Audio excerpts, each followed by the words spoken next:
Hello Gyan warriors, welcome to my YouTube channel Gyan Pravah classes. तो कैसे हैं आप? अच्छे होंगे और आशा करता हूँ अच्छे तरीके से तैयारी कर रहे होंगे।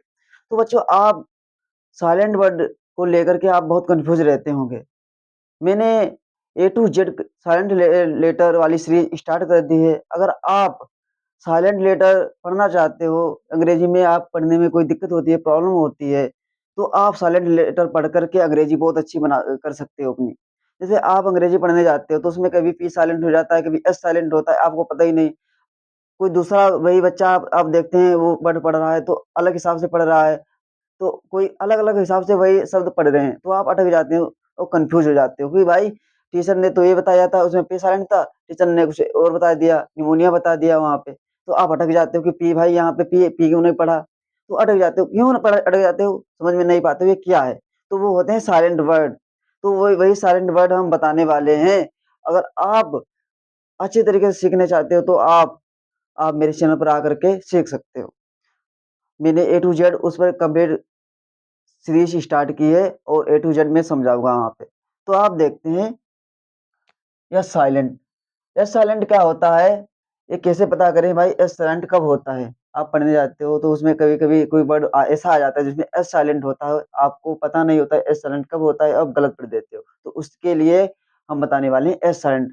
अगर आपने इसको अच्छे तरीके से पढ़ लिया और समझ लिया, तो आप कभी एस साइलेंट में कभी पहचानने में आप कभी दिक्कत नहीं होगी आपको और अच्छे तरीके से समझ पाएँगे और पढ़ पाएँगे और अंग्रेजी गलत नहीं पढ़ेंगे। तो आप समझो एस साइलेंट कब होता है? देखो एग्ज़ाम्पल, यदि आई के बाद एस हो तो एस साइलेंट होता है। इसमें क्या है, अगर आई के बाद एस हो तो एस हो जाता है, साइलेंट क्यों हो जाता है? क्यों रूल कहता है, जो अंग्रेजी का रूल है वो कह रहा है। एग्ज़ाम्पल देखो, इसमें क्या है देखो, इसमें आई के बाद में एस आ रहा है, क्या हो जाएगा होगा? एस साइलेंट हो जाए होगा। आप अगर इस तरह से पढ़ोगे तो क्या होगा? आइसलैंड हो जाएगा। आपने इसे आइसलैंड पढ़ा होगा, इसलिए या इज़लैंड पढ़ा होगा, कुछ भी पढ़ते होगे अलग-अलग प्रकार की। अगर देखा जाए किस तरह से पढ़ सकते हैं, इज़लैंड पढ़ सकते हो, आइसलैंड पढ़ सकते हो, इस हिसाब से पढ़ सकते हो। तो ये क्या है, आपने गलत पढ़ दिया, आपको पता ही नहीं अंग्रेजी का यहाँ पे भाई साइलेंट रूल लग रहा है। यही तो अंग्रेजी में कमी रह जाती है। अगर आपको ये पता नहीं होता तो आप गलत पढ़ देते हो। तो वही अब मैं समझाने वाला हूँ। देखो इसमें क्या आइसलैंड क्यों है कि आई के बाद में अगर एस आता है तो क्या होता है, एस साइलेंट हो जाता है और आइलैंड हो जाता है। आइलैंड माने होता है द्वीप।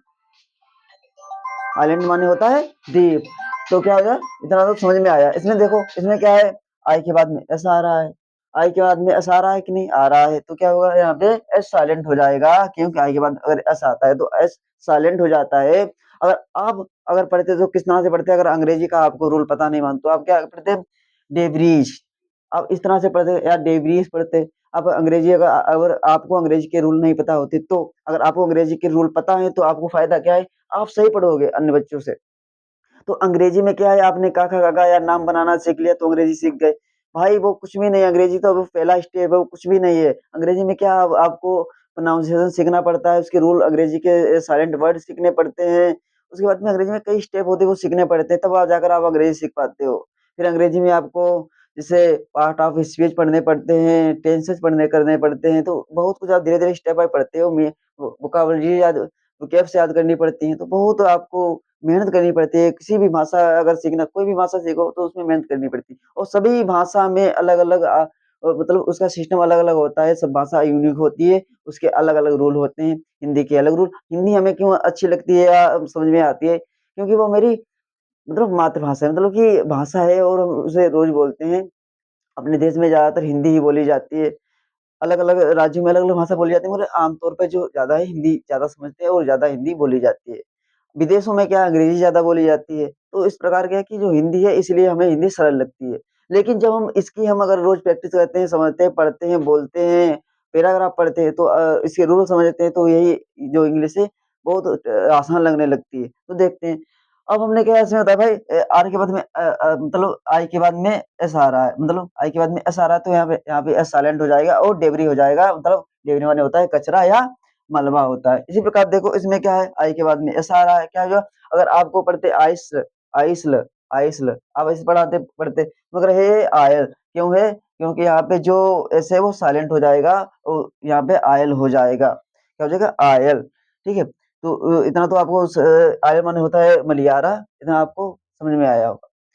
अगर आपको कहीं भी इसमें एस साइलेंट में अगर आपको कहीं भी दिक्कत आती है तो आप कमेंट कर दिए करिए और मैं अच्छे तरीके से समझा दूँगा, फिर से बता दूँगा, दूसरा वीडियो बनाऊँगा।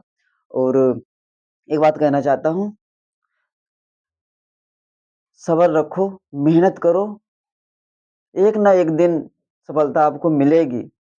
दुनिया कहती है आपको कि ये नहीं कर पाओगे, वो नहीं कर पाओगे, चलो आप पढ़ते हो, मज़ाक बनाती है, आप नहीं पढ़ते हो, फिर भी मज़ाक बनाती है। तो दुनिया को दिखाने की ज़रूरत नहीं, आप शांत होकर के, विनम्र होकर के, सहज होकर के आराम से पढ़ाई करिए। और अगर आप कहीं भी अटकते हो तो उसके लिए हम हैं यहाँ मदद करने के लिए। उसकी प्रॉब्लम आपको टेंशन लेने की ज़रूरत नहीं है, वो प्रॉब्लम मेरी है, आपकी प्रॉब्लम जो है वो मेरी प्रॉब्लम है और मैं उसे सॉल्व करने की कोशिश करूँगा। तो आज के लिए इतना ही, मिलते हैं नेक्स्ट वीडियो में। जय हिंद।